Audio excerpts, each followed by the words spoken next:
Olá a todos, sejam muito bem-vindos a mais um Millennium Talks, o nosso podcast onde a gente trabalha e trata de assuntos relevantes aí para o nosso país, como torná-lo mais livre, mais próspero, mais justo. Então, sempre trazemos aí um tema relevante para ser tratado e, claro, sempre também com um convidado muito especial. Hoje nós temos aqui o Túlio Caminhoto, Nassa, advogado. Depois eu vou comentar um pouquinho mais do currículo do Túlio, mas é um grande prazer porque o Túlio tem um conhecimento, uma experiência incrível e vai compartilhar conosco aqui num tema extremamente importante para o futuro do país. A gente tem falado muito de educação, né? E isso passa desde o ensino infantil, mas também ensino fundamental, médio e, obviamente, o ensino universitário, onde a gente tem grandes desafios. Depois a gente vai tratar um pouquinho mais sobre isso com o Túlio. E o nosso foco hoje é esse, né? A gente buscar alternativas, e tem uma grande proposta aqui na mesa sobre isso, de como a gente melhora o acesso, facilita o acesso e amplia a oferta de ensino superior no Brasil, né? Esse vai ser o mote da nossa conversa hoje. E antes de passar para o bate-papo, eu vou brevemente aqui trazer o currículo, né, do Túlio.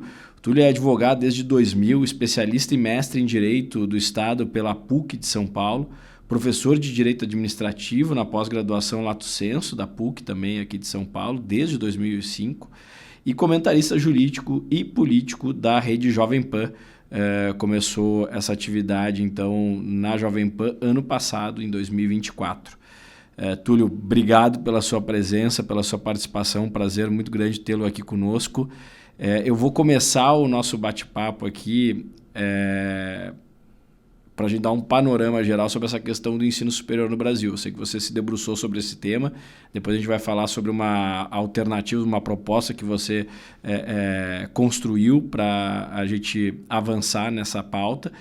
Mas eu queria começar a gente dando um panorama geral, muita gente não sabe, né, de como está a situação do ensino superior no Brasil,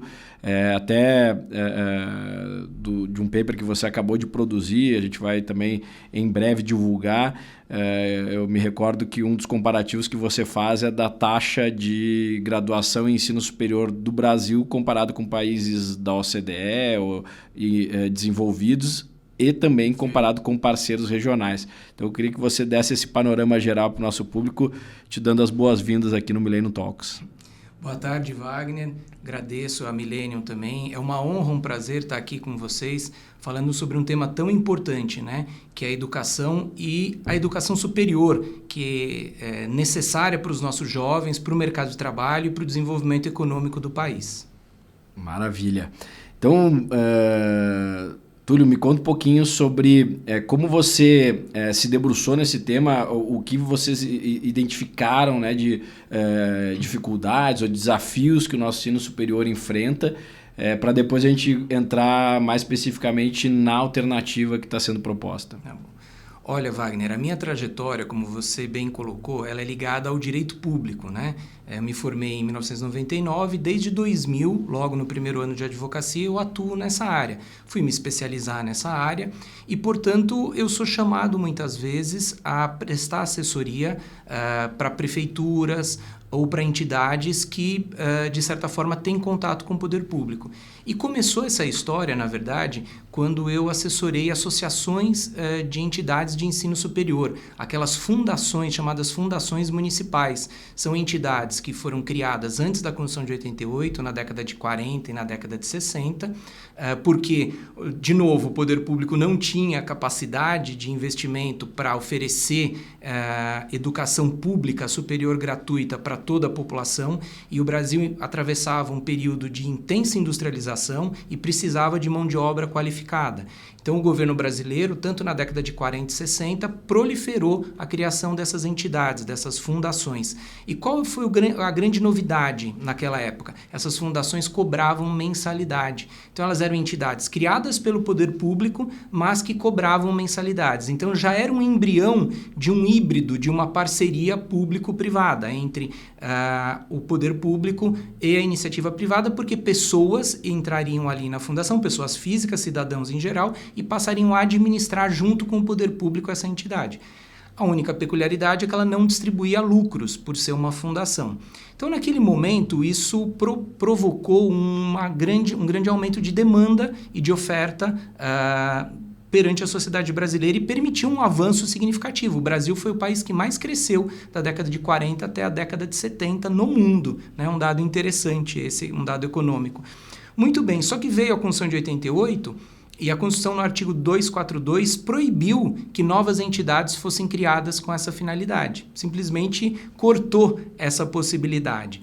Então, de lá para cá, a gente tem visto uma realidade muito difícil, porque essas entidades, muito embora elas serviram na década de 40 e de 60 para aumentar a oferta do ensino superior no Brasil, elas não têm mais capacidade de investimento diante de um mercado educacional que é extremamente predatório, o chamado mercado privado, né? Predatório no sentido de uma grande concorrência, são grandes conglomerados educacionais que têm grandes investimentos e certamente essas fundações que não podem captar recurso porque não podem distribuir lucros, elas ficaram muito deficitárias.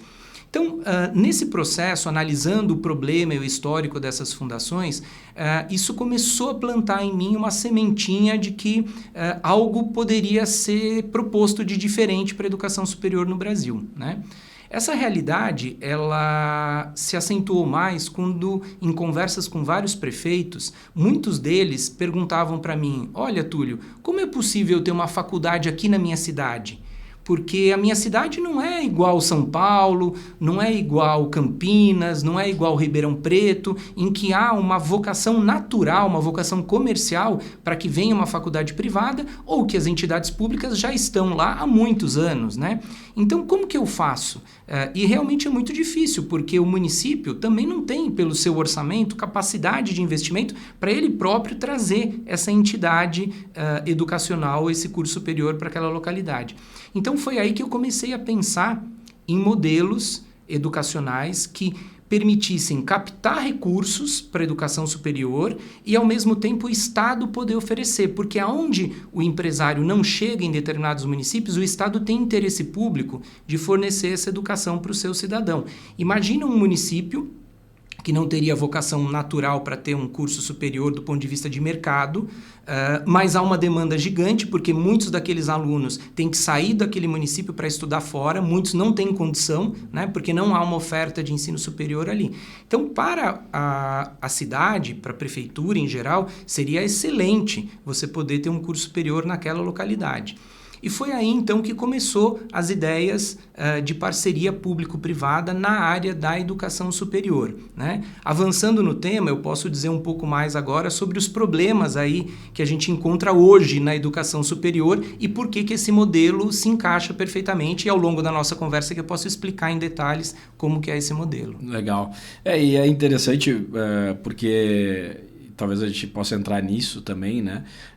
A gente sabe que os recursos públicos eles são finitos, né? E você precisa priorizar.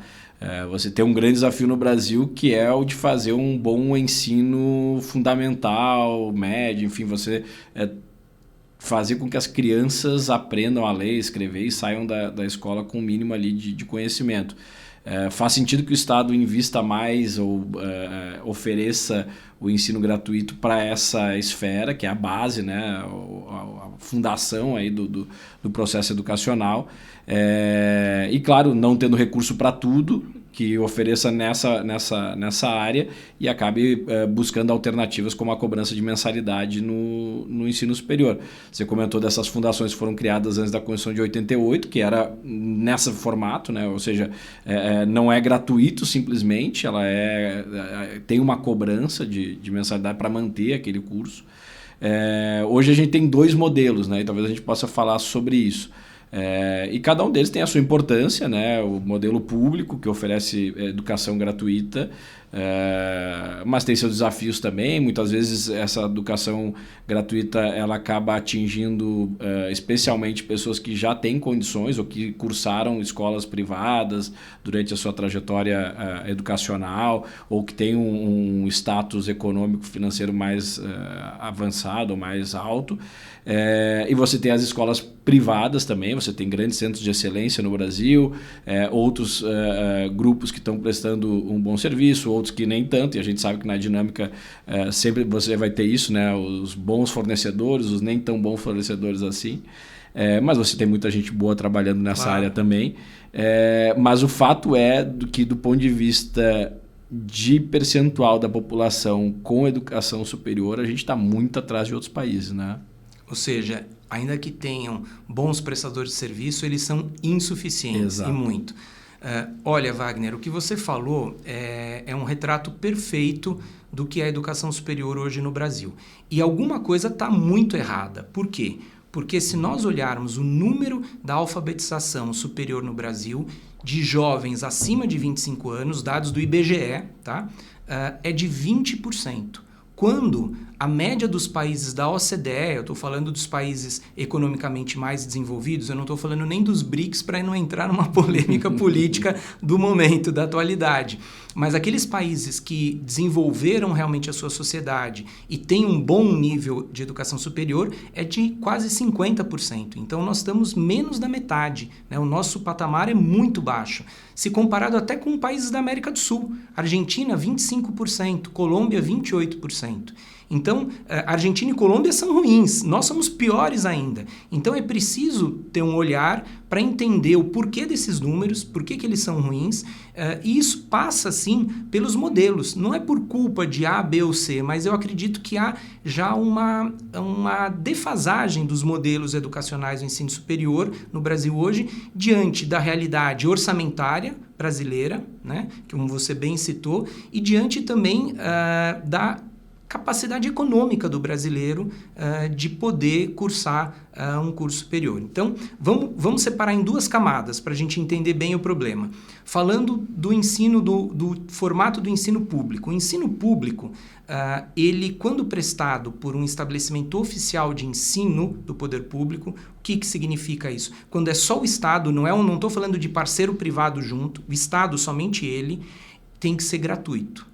Então, o que faz esse modelo? Olha só, tem um ditado alemão que diz que o diabo mora nos detalhes. Não é o governo não é o diabo, mas é o detalhe do modelo que acaba causando esse problema. Como nós temos uma oferta pequena de ensino superior no Brasil, e nós temos um grave problema de desigualdade social, as poucas ofertas de ensino superior no Brasil, elas são disputadíssimas.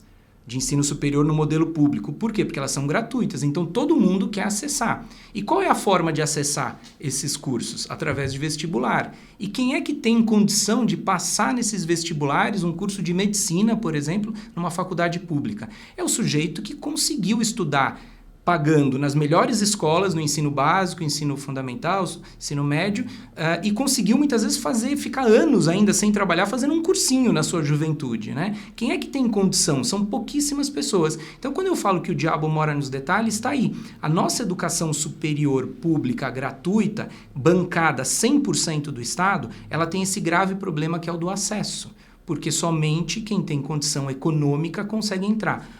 Ah, Túlio, mas existem as políticas afirmativas. É verdade, mas elas são muito insuficientes, mas muito insuficientes para poder conter essa demanda. Então, o ensino público ele tem uma oferta que é direcionada na prática, né? No detalhe, não na sua intenção, mas no detalhe para quem tem condição de estudar. Quem tem condição financeira e econômica de estudar. Mas isso acaba sendo insuficiente. Por quê? Aí vem o outro problema que você citou, que é o problema orçamentário. O Estado não tem condição orçamentária de bancar a educação para nós atingirmos os 50% da taxa de escolaridade superior. Nós estamos falando de 10 milhões de novas vagas. O governo não tem esse recurso. Exemplo dessa situação, nós podemos fazer um recorte aqui no governo do Estado de São Paulo. É o governo que mais investe em educação, até porque é o Estado que tem maior capacidade, investiu 31 bilhões de reais em ensino superior esse ano, 30 bilhões no ano passado, os 2 anos que bateram recorde. E mesmo assim, nós não chegamos nem perto de atingir essa necessidade de oferta de ensino superior que o brasileiro precisa.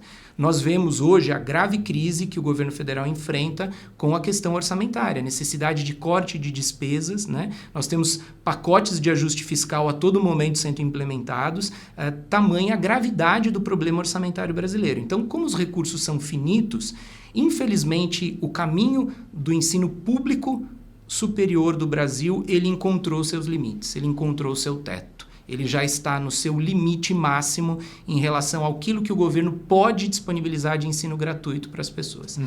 Isso sem falar, né, nas dificuldades de gestão que o governo tem, né?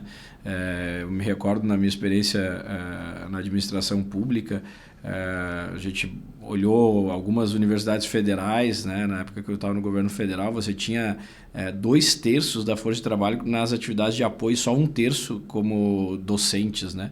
E a atividade central de qualquer estabelecimento universitário não é as atividades meio, é o professor, né? É isso que faz a diferença em qualquer organização educacional superior. E acaba tendo uma distorção aí, até pelas ineficiências ou dificuldades que o governo tem como gestor.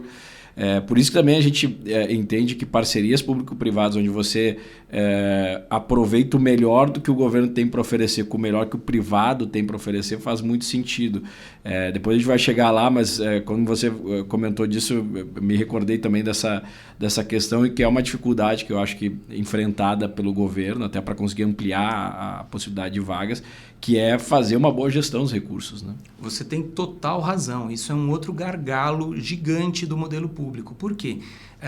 Não há uma cobrança, uma legislação sobre a qualidade do gasto público no ensino. Ao contrário, nosso modelo de repasse de verba federal para o município, o Fundeb, por exemplo, é um modelo quantitativo. Se repassa um valor, o município é obrigado a gastar 25% naquele exercício, e o município sem um controle qualitativo. Então, na verdade, é uma corrida para gastar o dinheiro, né? Soma-se a isso o fato de que o modelo de gestão é um modelo mais pesado, vamos chamar assim, porque são servidores públicos com estabilidade. Não estou criticando a questão da isonomia, do acesso, que eles têm que ter estabilidade, mas é um modelo mais caro, né?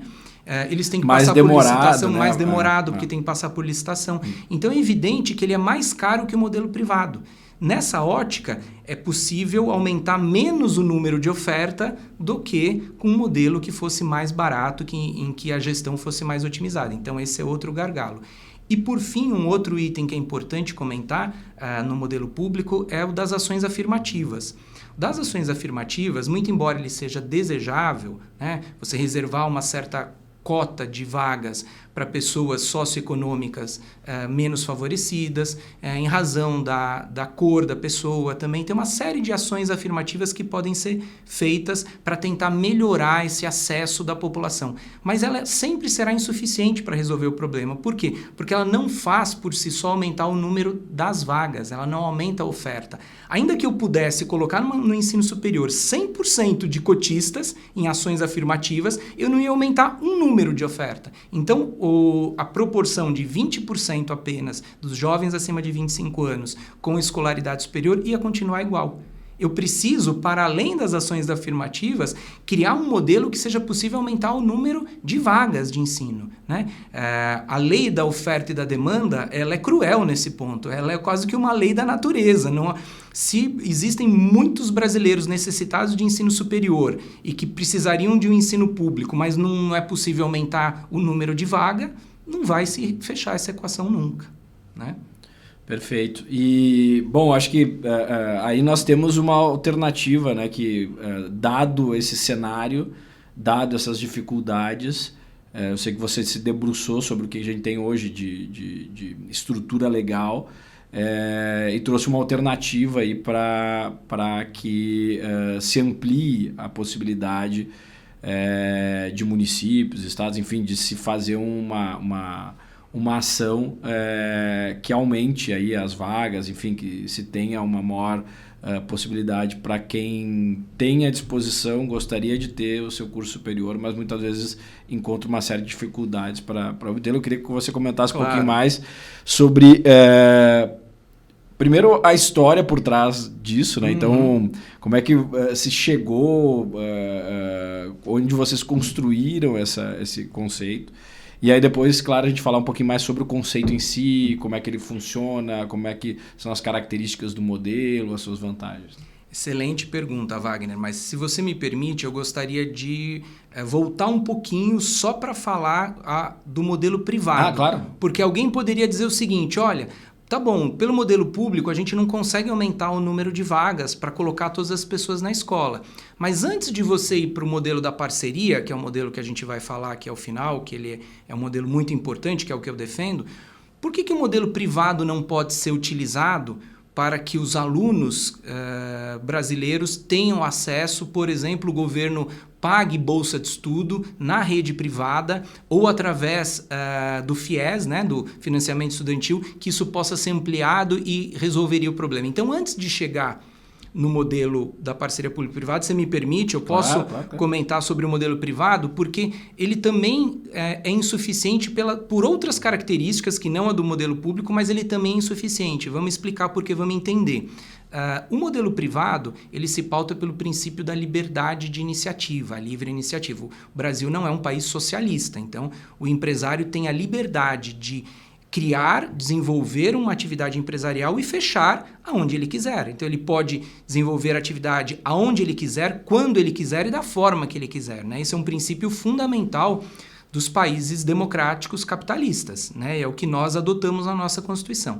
Então, por esse modelo, os empresários não têm obrigação de criar cursos universitários para atender a demanda da sociedade brasileira, né? E também seria uma tarefa hercúlea. Então, ainda que eles façam muito bem para a educação, né? Hoje, a grande maioria, 70% da oferta de vagas, 70% da oferta de vagas de ensino superior no Brasil vem da iniciativa privada. Então, é inegável o que eles fazem em termos de oferta de vagas, sobretudo se compararmos com a oferta pública. Mas ela ainda é insuficiente. E essas medidas alternativas que o governo federal tenta implementar, isso eu estou falando de vários governos, não estou falando de um só, não estou querendo particularizar nenhum nem outro, mas eles também são insuficientes. Se a gente olhar os números, né? Se a gente for olhar, por exemplo, o FIES, né? Ele hoje tem 60% de inadimplência. Então, o que é o FIES, né? Para o pessoal entender. O aluno vai estudar na rede privada, ele não tinha condição de pagar aquela faculdade, então o governo dá um empréstimo, dá um financiamento para ele poder pagar a faculdade e depois ele faz o pagamento ao longo do curso ou depois até mesmo que ele conclui o curso, ele começa a pagar esse financiamento. Mas, infelizmente, a realidade social é tão cruel no Brasil que esse aluno não consegue pagar esse financiamento, ele fica mais endividado, ele não consegue começar a sua vida profissional porque ele acaba entrando numa bola de neve de dívida que a emenda passa a ser pior que o soneto. Dados oficiais do governo mostram que 60% hoje do pessoal que toma o FIES não consegue pagar o FIES. E um outro número que é pior ainda, né? Em 2016, 1.100.000 pessoas procuravam o FIES. Hoje, apenas 160 mil procuram o FIES, exatamente pela incapacidade de levar adiante esse processo de financiamento. Então, veja que é uma ação que, muito embora é positiva, mas ela não é suficiente. Outra ação, o ProUni. E a bolsa de estudo, então, o governo... Então, eu não vou mais te dar um financiamento, eu vou pagar integralmente para você estudar na iniciativa privada. Essa é a famosa bolsa de estudo. O governo federal disponibiliza hoje 200 mil bolsas de estudo, 100%, e mais 200 mil, mais ou menos, 50%, né? Só que a gente precisa de 10 milhões de vagas, mas 10 milhões para a gente chegar a 50% da taxa de escolarização superior dos jovens acima de 25 anos, nós precisaríamos de 10 milhões de bolsas de estudo. Evidentemente que o governo federal nem o governo estadual tem capacidade orçamentária para tudo isso.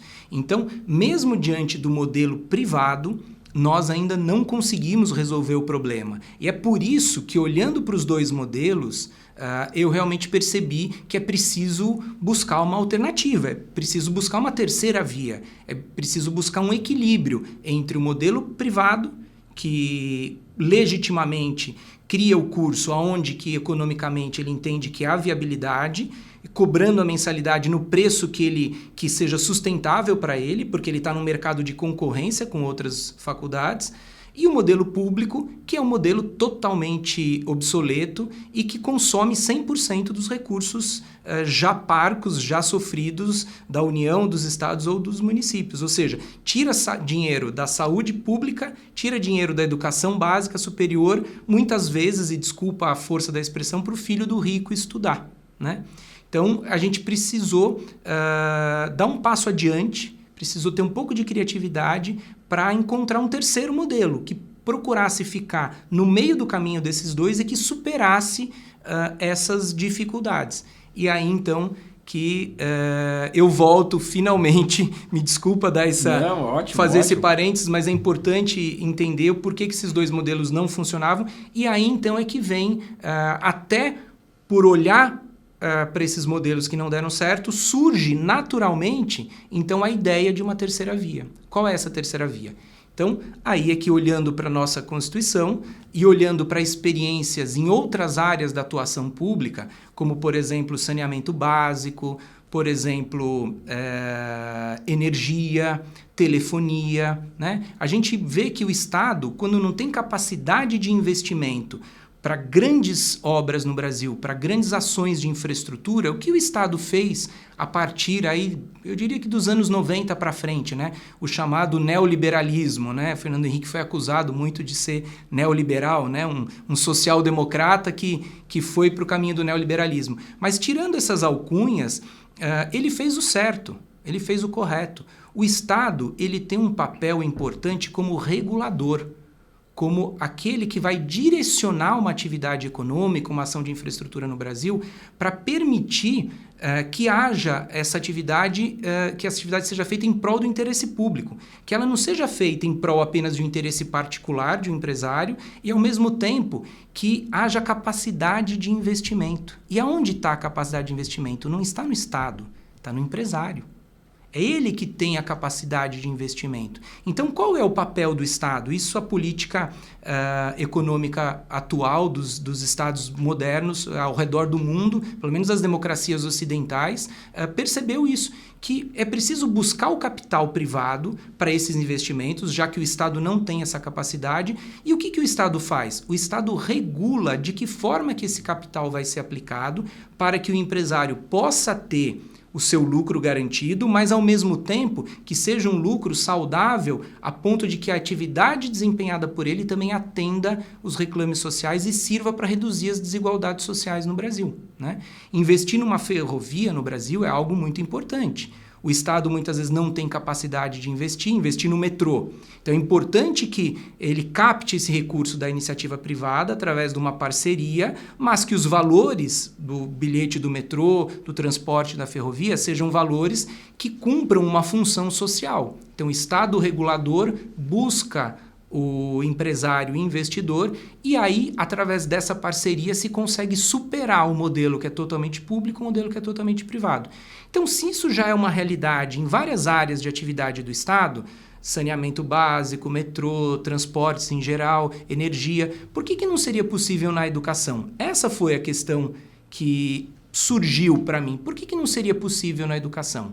Bom, aí nós teríamos algumas perguntas para fazer, né? E aí eu consegui respondê-las. A primeira seria o seguinte, olha, quando o ensino é prestado pelo Estado, diretamente pelo Estado, só ele, e o ensino fundamental e médio, você tem que fornecer de forma gratuita. Então, a gratuidade do ensino, ela está no ensino fundamental, ensino médio, mas não está no ensino superior. Aliás, o ensino superior não é um ensino em que o Estado tem a obrigação de prestar. Ele pode prestar, se quiser, mas ele não é obrigado. Exatamente pela dificuldade orçamentária, financeira, a Constituição de 88 não colocou, e a LDB também não colocou como obrigação do Estado. Então, a primeira pergunta eu respondi, eu falei, bom, ensino superior não há uma vedação de que haja cobrança de mensalidade. Lembra das fundações criadas na década de 40 e de 60 que cobravam mensalidade? Então, o ensino superior nunca foi o ensino obrigatório, oficial do Estado brasileiro, quer seja União, Estados e município. Então, primeira pergunta, ok, passei pela primeira pergunta. Segunda pergunta, qual é a ferramenta, qual é o instrumento jurídico que o Estado pode utilizar para fazer essa parceria na área educacional?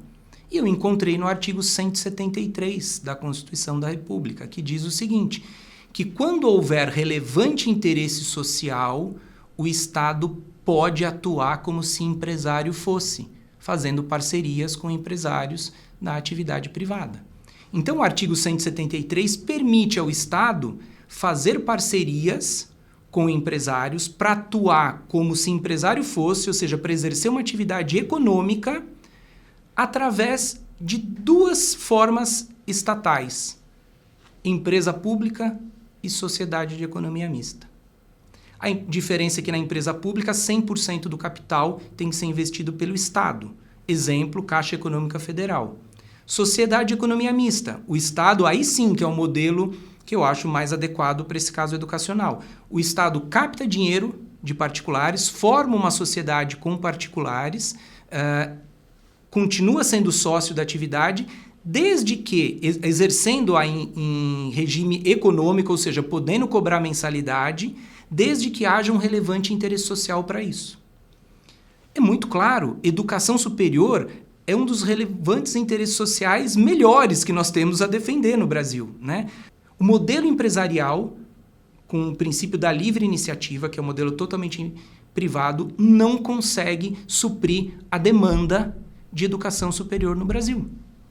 E o modelo público não consegue, por problema orçamentário, suprir essa mesma demanda. Então, por que não o Estado, relevante interesse social, criar uma empresa estatal, como o próprio nome diz, para prestar esse serviço de educação superior, de forma paga, cobrando mensalidade. Mas cobrando mensalidade de uma maneira com preço subsidiado, nos locais em que a iniciativa privada não muitas vezes tem interesse de chegar, por razões econômicas, e aí sim não tirando dinheiro do orçamento público. Olha só que situação vantajosa. Imagina um município no interior do estado que não tenha... Vamos pegar, por exemplo, cita um exemplo de um município que não deve ter curso superior. Eu vou citar Itapevi, que é o caso que a gente...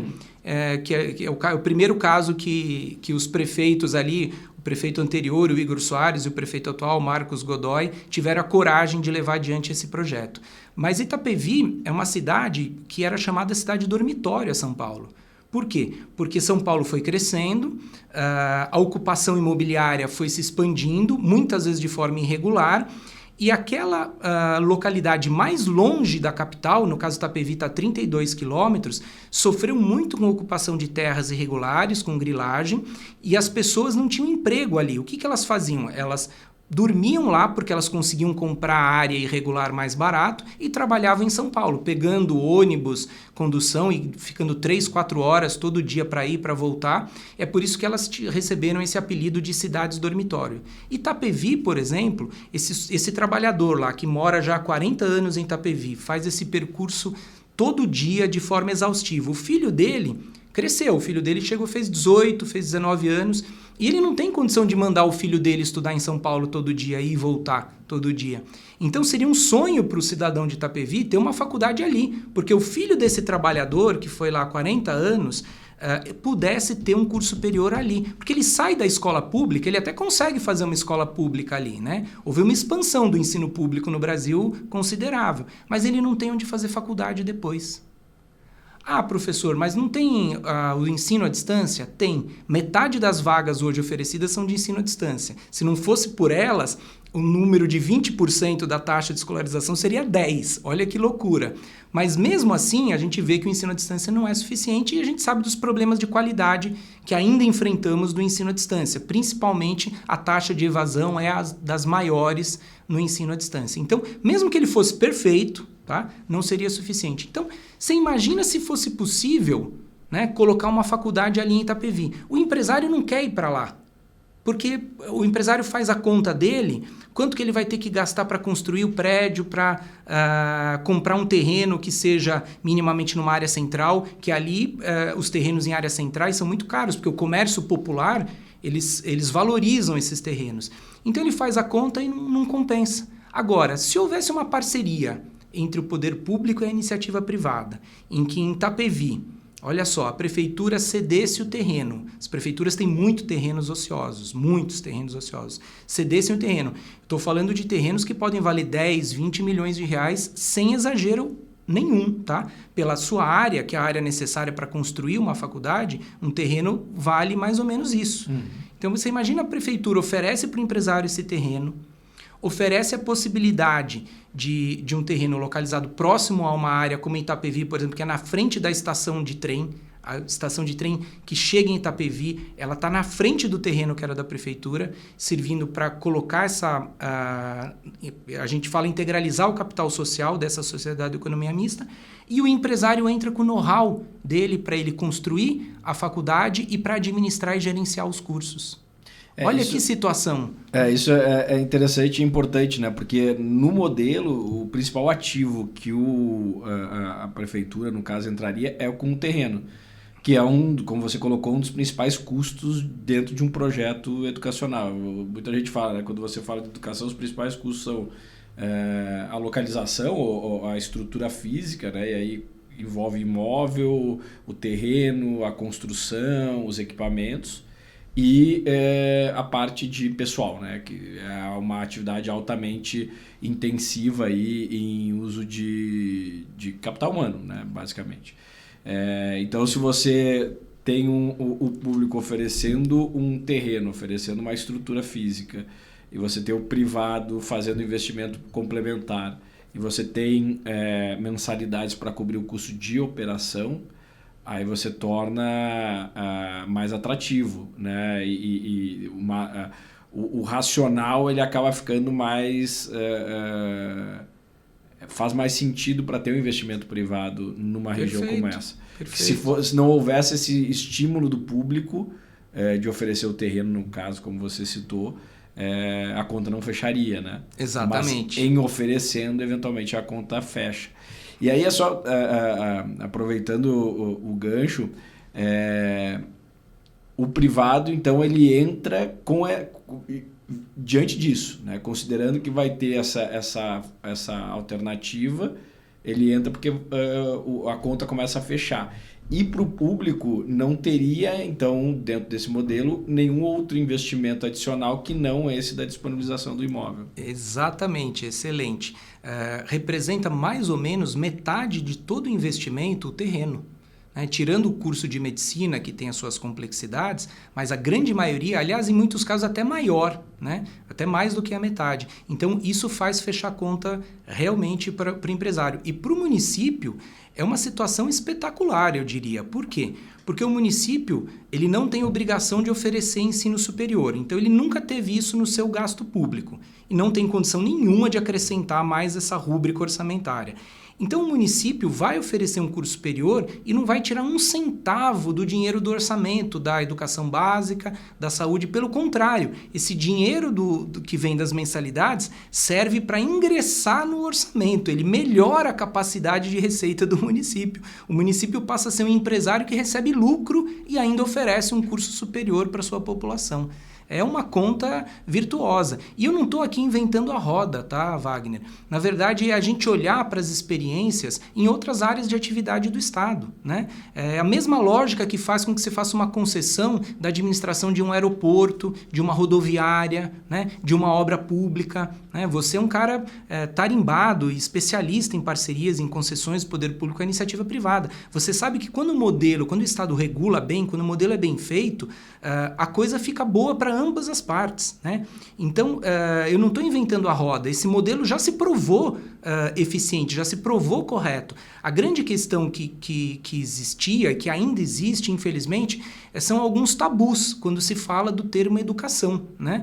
Existe ainda uma ideologia carregada muito forte que a educação é uma coisa que o Estado tem que ficar longe do particular, que não pode ter nenhuma contaminação. Quando não é nada disso. O que é preciso é levar a educação a sério e buscar um interesse público. Não buscar uma ideologia A, B ou C. A ideologia não está acima do interesse público. Não importa qual é a ideologia. Importa um modelo que seja sustentável e que faça sentido para a sociedade brasileira, que permita reduzir desigualdades sociais, que permita fechar a conta. É isso que nós temos que buscar. E na educação, infelizmente, você vê as parcerias que se tentam fazer hoje em dia, e são parcerias muito simples.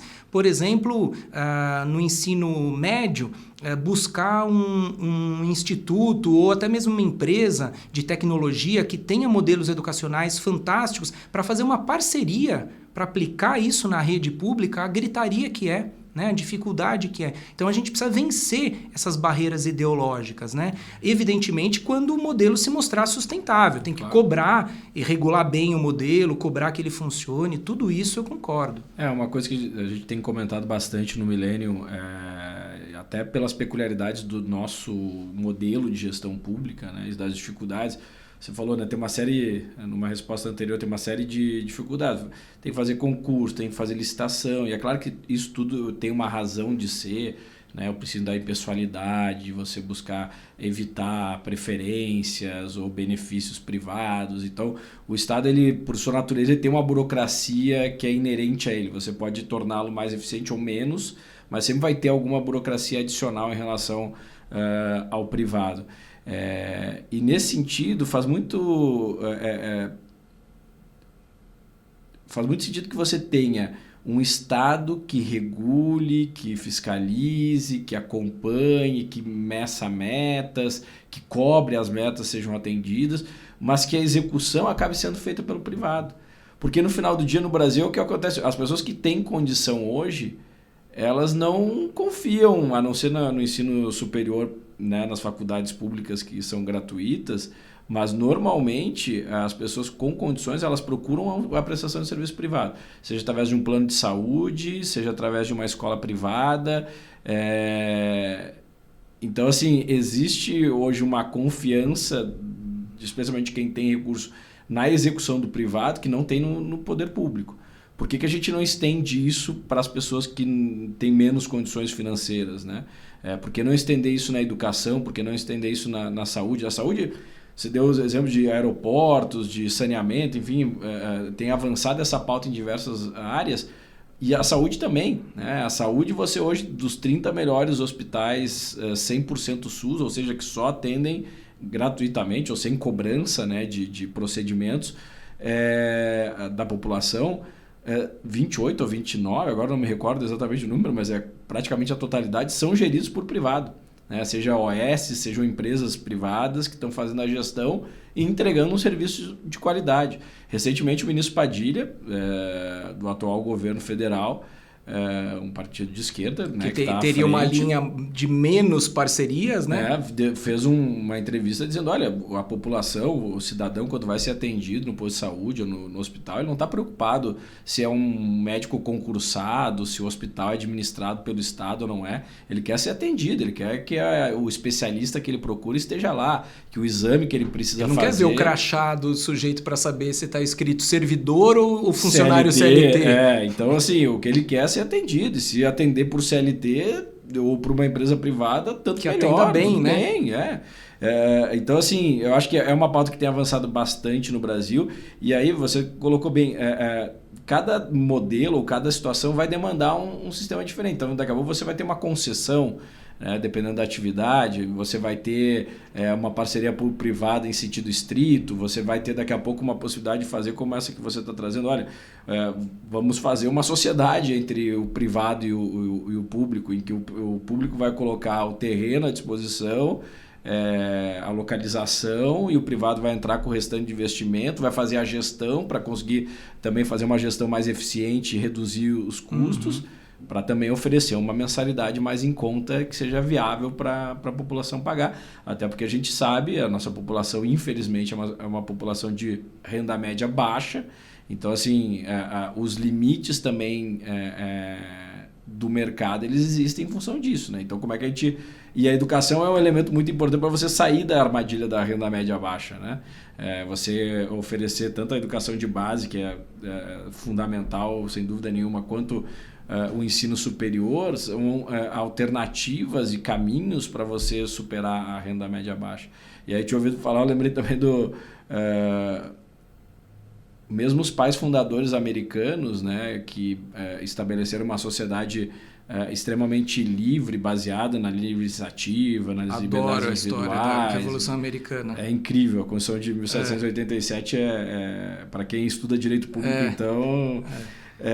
John Adams, Benjamin Franklin, os pais da Constituição Americana. E se eu não me engano, era Benjamin Franklin que fala, olha, educação é algo tão importante, mas tão importante, que caso o privado não dê conta de oferecer o serviço de educação para todas as crianças, o Estado deve...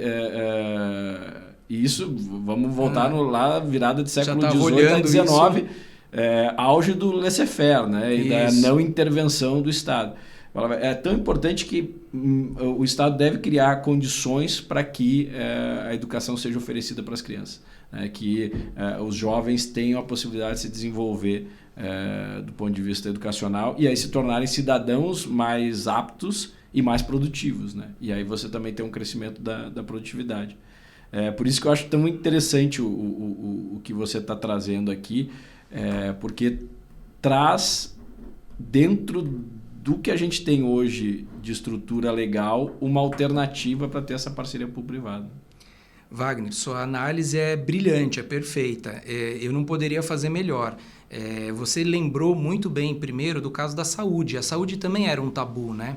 A saúde também era um tabu, que não poderia ter parceria privada e mostra que a parceria privada ela faz aumentar muito a eficiência, aumentou muito o número, a qualidade de atendimentos. Eu vou dar um exemplo simples.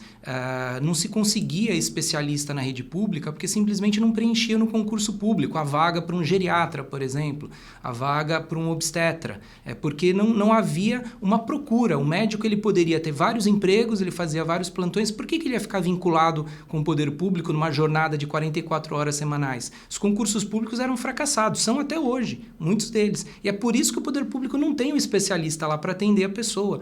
A hora que fez a parceria público-privada, percebendo essa dificuldade, pronto, a entidade, no caso lá o CIP ou o S, que seja, que está ali em parceria com o poder público, ela tem esse profissional porque esse profissional não precisa ter o vínculo com ela fixo como tem que ter com o poder público no formato direto. Então a gente não está falando para acabar com o modelo público. Pelo contrário, o modelo público também ele tem o seu papel, ele é importante, mas ele tem os seus limites. Ele tem os seus limites. E ele pode e deve ser aperfeiçoado. Mas a gente sabe que numa sociedade hoje de 210 milhões de habitantes, com tantas diferenças socioeconômicas, com um país que tem dimensões continentais, nem o público e nem o privado, sozinhos, conseguem chegar a todos os cantos e oferecer esses serviços do que a gente tanto necessita. Então, essa parceria, ela turbina, né, essa relação, ela amplia a possibilidade de novas prestações de serviço que aqueles modelos anteriores não conseguem alcançar. Então, e você, quando cita a saúde, está provado um exemplo numa área muito parecida com a educação, que essas parcerias dão certo, né? É óbvio que tem problemas, muitas vezes tem desvios, tem pessoas de má fé que se aproveitam desses modelos de parceria, tem, mas é aquela história do bebê e da bacia, né? Você não vai matar o bebê se a água da bacia dele está contaminada, você tira a água da bacia. Então você não vai matar o modelo da parceria porque existem pessoas de má fé. Você vai aumentar a fiscalização, você vai cobrar, vai melhorar essa parceria como um todo. Então, o que você colocou é importantíssimo e trouxe um exemplo muito melhor do que o meu, que é da área da saúde, que mostra o caminho que a gente pode seguir. E é evidente que são vários caminhos também, né? Nós temos aí uma legislação, a nossa própria Constituição permite várias formas de parceria. Por exemplo, uma determinada parceria pode ser feita para a construção do prédio da faculdade, a concessão da obra. Como que o sujeito vai ser remunerado, já que a prefeitura não teria condição de construir aquele prédio, de fazer aquele investimento? Ele é remunerado ao longo dos anos com um percentual da mensalidade dos alunos.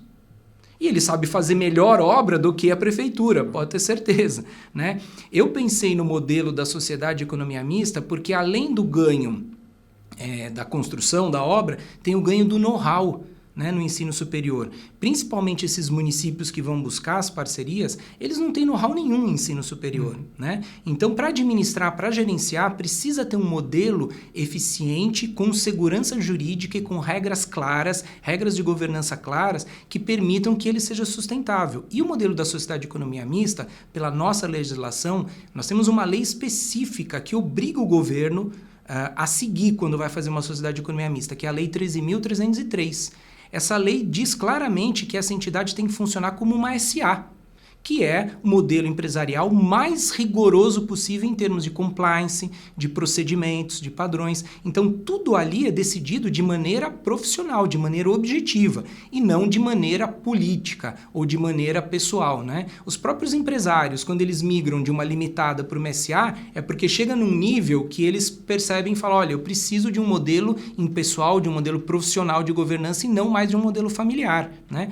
A mesma coisa acontece com o público, de forma invertida. Se o poder público quer entrar na atividade empresarial, que use um modelo que também esteja mais imune, mais isento das influências políticas, que é o modelo da sociedade de economia mista. Porque você tem mandatos ali temporários pré-estabelecidos, você tem conselhos de administração, conselhos financeiros que vão tomar as decisões da entidade. Então você tem uma blindagem que é o melhor modelo hoje do poder público, é melhor do que um contrato de concessão, por exemplo. Porque no contrato de concessão, o poder público pode alterar unilateralmente as regras a qualquer momento. Então, isso causa, muitas vezes, ter uma troca de governo, isso causa, muito embora é um modelo vencedor, aliás, não preciso nem dizer o quanto que já prosperou, mas a sociedade de economia mista ainda é mais forte, ela é mais robusta ainda, porque não permite ao poder público qualquer alteração unilateral.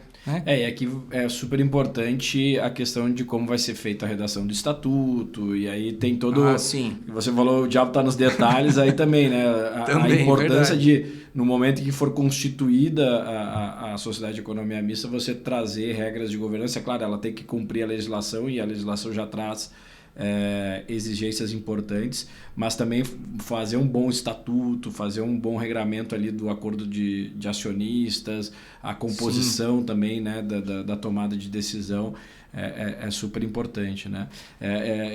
Antes de te devolver só a palavra, a gente também, conversa boa, a gente vai passar rápido. Nossa, né? Eu acho que eu tenho mais 800 mil coisas para falar aqui. Você levanta a bola e dá vontade de... Mas é interessante essa questão da comparação com a saúde, né? Porque eu lembrei aqui, e aí você falando do papel que cada um desempenha, é evidente que, especialmente no Brasil, né, no ensino superior, o privado tem uma importância tremenda. 70% das vagas, como você comentou, são hoje oferecidas pelo privado, e o privado sabe fazer muito bem, né? Tem diversos casos de excelência que poderiam ser citados. Mas tem uma lacuna aqui, e aí eu acho que é o grande ponto, né? Você tem uma lacuna a ser preenchida, assim como tem uma lacuna que foi preenchida pelo Einstein, que foi preenchido pelo Sírio-Libanês, para dar o exemplo aqui de São Paulo, hospitais privados de excelência, que o Brasil inteiro conhece, e eu acho que todos que têm algum conhecimento gostariam de ser atendidos nesses hospitais, mas que têm uma atividade empresarial, eles são, né, organizações privadas com suas finalidades específicas, mas que em determinado momento, com essa possibilidade de parceria público-privada, de concessão, de um contrato de gestão, assumiram hospitais públicos e hoje prestam serviço 100% SUS. O Einstein tem o seu hospital que ele presta dessa forma, o Sírio tem, assim como outras organizações. Então, para dizer que não é uma coisa ou outra, mas elas complementares, né? Que faz muito sentido. Se você me permite... E entra naquela questão que você falou da expertise, né? Isso. Você pegou esses hospitais, são referência, que sabem fazer prestação de serviço de saúde como ninguém, fala, você não quer gerir um hospital 100% SUS aqui numa parceria público-privada? Quero. Então... Excelente. Eu ia até citar o caso da minha filha, que coincidentemente está fazendo vestibular, e ela quer algumas faculdades, dentre elas o Einstein. E o Einstein foi muito claro quando ela foi visitar e disse o seguinte: se você entrar aqui na faculdade, o seu currículo ele vai ser pautado pela sua atividade prática na rede pública municipal de ensino. Por quê? Porque o Einstein tem essa parceria com o poder público. Então, além de tudo, olha só o que o poder público recebe. Os estudantes do Einstein, que são estudantes qualificados, ali a partir de uma certa altura do seu curso universitário, estarão como mão de obra gratuita na rede pública. Olha as virtudes que não podem ser colhidas dessa parceria, você aproveitar o know-how, o conhecimento dessas instituições. Então, esse modelo que você citou na iniciativa privada da saúde, nessa parceria, saúde na saúde, ele é muito salutar. Imagina, agora vamos transportar para a educação. Olha só, o governo do estado de São Paulo faz um trabalho muito bom, tem que ser elogiado. Quando também o governo acerta, a gente tem obrigação de elogiar para que incentive a continuar fazendo, como as ETECs e as FATECs, né? O governo do estado de São Paulo investe bilhões para você poder ter um ensino superior profissionalizante ou um curso técnico profissionalizante em cidades e municípios que não teriam essa possibilidade.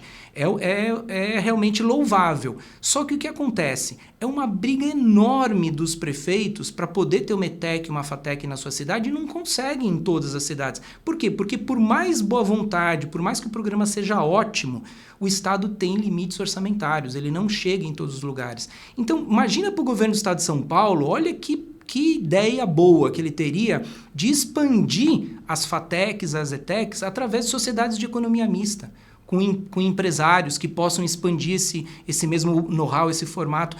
Você tem o know-how do empresário no curso superior, você tem o terreno de uma prefeitura podendo ser cedido, você faz uma parceria triangular, prefeitura cede o terreno, que tem essa capacidade ali desse terreno, o Estado entra com o know-how das ETECs e das FATECs e o empresário entra com investimento.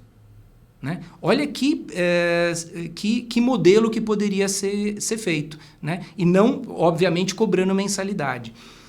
E comparando educação com educação também, Wagner, você falou da saúde e eu fiquei pensando, caramba, será que a gente pode comparar educação com educação? E aí eu volto de novo para a década de 40 e de 60, porque naquela época também teve que se pensar fora da caixa para criar modelos que permitissem que o Brasil tivesse um aumento da oferta de ensino. Se nós formos olhar, todo mundo conhece a FGV hoje, né? A Faculdade Getúlio Vargas. Né? Uma faculdade, não preciso nem dizer da importância dela, cobra mensalidade. E como que essa faculdade foi criada? Exatamente nesse modelo de parceria.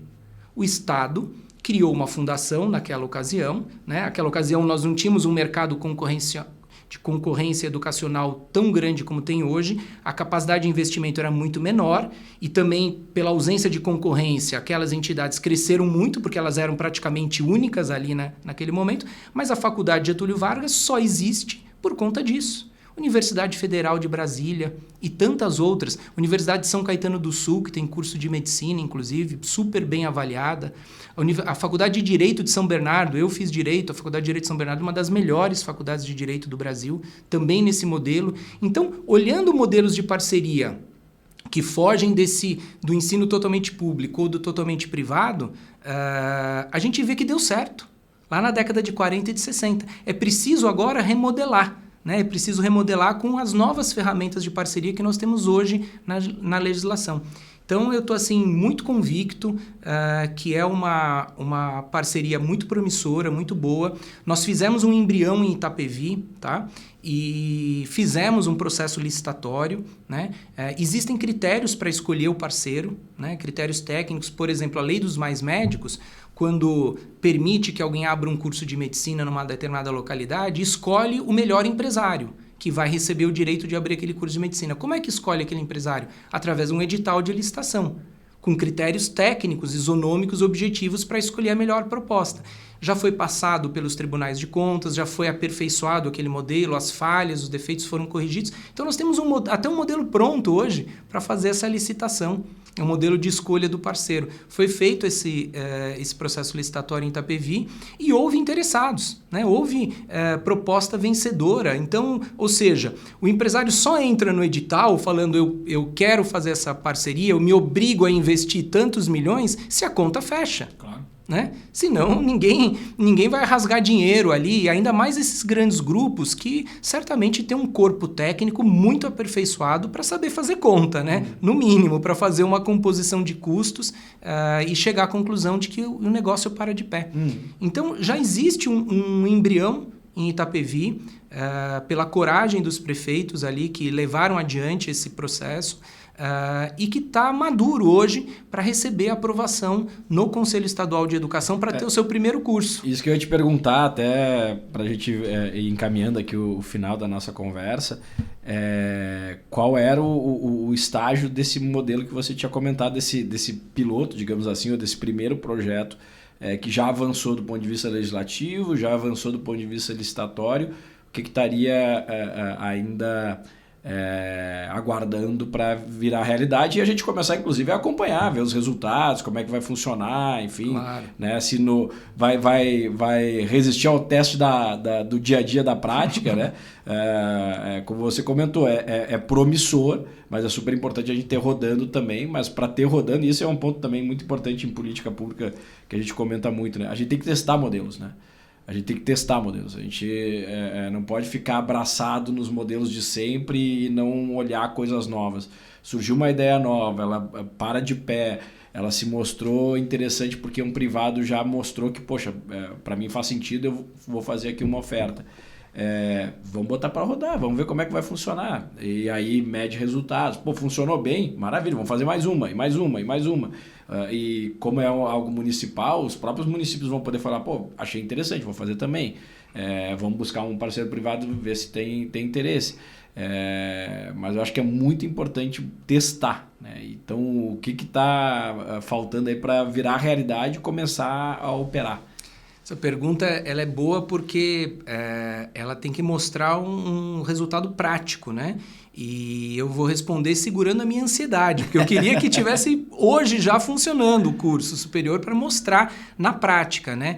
Mas eu já estou muito satisfeito porque nós vencemos o processo de aprovação da lei, nós vencemos o processo de licitação pública, né? Então já foi escolhido o parceiro, nós vencemos o registro na junta comercial, nós vencemos perante o Tribunal de Contas, também já foi aprovado esse processo licitatório.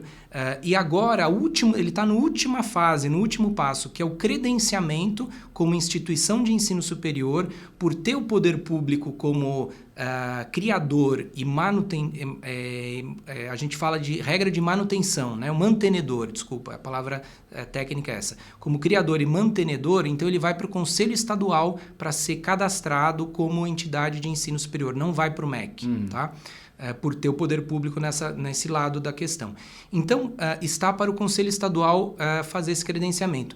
E o que tem se discutido hoje no Conselho Estadual? São essas questões jurídicas. A educação, como é que pode se fazer a parceria? Aquelas mesmas discussões que lá atrás nós tivemos que explicar e travar para fazer as primeiras concessões de serviço público, ou também para fazer a concessão da telefonia, também foi bem polêmico. Depois na saúde, nas parcerias com a OAS. Então, como esse tema é novo, ele está ali no Conselho Estadual com bastante ainda, como é que eu posso te dizer, dúvidas jurídicas de até conselheiros que nem têm formação jurídica ali, né? Então, solicitaram um parecer para a Procuradoria-Geral do Estado. A Procuradoria-Geral do Estado entendeu que a competência é do Conselho Estadual, que pode ser feito, sim, esse credenciamento lá, reconheceu a figura da Sociedade de Economia Mista como uma figura válida, e agora eles estão discutindo de que forma pode ser cobrado mensalidade. Então, a gente está ainda na fase final desse processo, mas ainda tentando esclarecer, explicar para eles que juridicamente o processo é correto. Esse é o ponto final. Então, a minha ansiedade vem daí. É a última barreira que eu preciso vencer. Eu não, né? Que o projeto precisa superar para que isso vire realidade, né? Eu acho que é algo de relevante interesse do próprio governo do Estado de São Paulo, né? Que deveria, assim como qualquer outro governo estadual, que deveria replicar esse modelo. Então, o Conselho Estadual de Educação tem que servir ao interesse público nesse momento, né? Tem que olhar para a realidade, olhar para o censo da educação superior no Brasil, né? O censo oficial, que mostra essa deficiência de vagas no ensino superior, que mostra a necessidade dessas parcerias. Eu tenho esperança que a gente vença esse último obstáculo ali. Maravilha. Túlio, eu queria te agradecer muito aí pela sua participação no Millennium Talks, por essa conversa. A gente poderia ficar mais tempo aqui conversando tranquilamente, e é o que eu falei, quando a conversa é boa, ela passa rápido. Então, em virtude aí dos nossos limites de tempo também do Millennium Talks, a gente vai encerrar por aqui, mas de novo, muito obrigado. Eu, como alguém que já trabalhou diretamente com política pública no governo federal, na Prefeitura de São Paulo, e alguém que trabalha agora no terceiro setor com essa matéria também, eu acho que a gente precisa cada vez mais promover, aplicar, testar ideias novas, né? Modelos novos, a gente buscar alternativas, porque o mundo está mudando cada vez mais rápido e a gente não vai melhorar a nossa sociedade ou prestar um melhor serviço para a população ou atender da melhor forma fazendo as mesmas coisas que a gente faz ou fez ao longo dos últimos anos. É evidente que tem muita coisa boa que tem que ser preservada, mas a gente também tem que evoluir e avançar na velocidade que o mundo está avançando, e isso se faz inovando, trazendo modelos diferentes, propondo alternativas, e por isso que a gente achou tão interessante também trazer esse tema para o debate aqui. Obrigado novamente aí. Deixo para as suas considerações finais e a gente finaliza. Maravilha. Realmente, Wagner, a gente teria muito mais coisas para falar aqui, porque o tema ele é envolvente, ele é apaixonante, e eu parabenizo o Instituto Millennium por 2 motivos. Primeiro, por dar voz, né, para esses projetos inovadores, para esses projetos que querem mudar a realidade atual das coisas no Brasil, e também por ter um profissional como você aqui comandando especificamente ainda nesse tema, né? Você falou do meu currículo, mas obviamente não falou do currículo do apresentador. Para quem não sabe, o Wagner é uma das maiores autoridades no Brasil em matéria de concessão, pelos cargos públicos que exerceu, pelas parcerias que já conseguiu realizar e mostrar na prática como funciona. Então é uma honra para mim falar para o Instituto, falar para você aqui, uma honra e uma responsabilidade também, né? Espero ter trazido um pouco de luzes, né, para esse tema e trazer um pouco de esperança, um caminho que realmente eu acho que pode ser trilhado, mas a gente precisa que ele seja levado ao conhecimento das pessoas, das autoridades, de quem pode investir na educação da forma correta. E eu acho que vocês cumprem aqui com excelência esse papel. Muito obrigado. Eu que agradeço. Obrigado a todos que nos assistiram aqui também. Nosso muito obrigado. Acompanhem todos os episódios do Millennium Talks nos nossos canais. A gente tem no Spotify, no YouTube, nas redes. A gente também sempre traz não só a disponibilização da conversa na íntegra, mas também de trechos daquilo que a gente tratou aqui nos Millennium Talks. Então, muito obrigado a todos e até a próxima.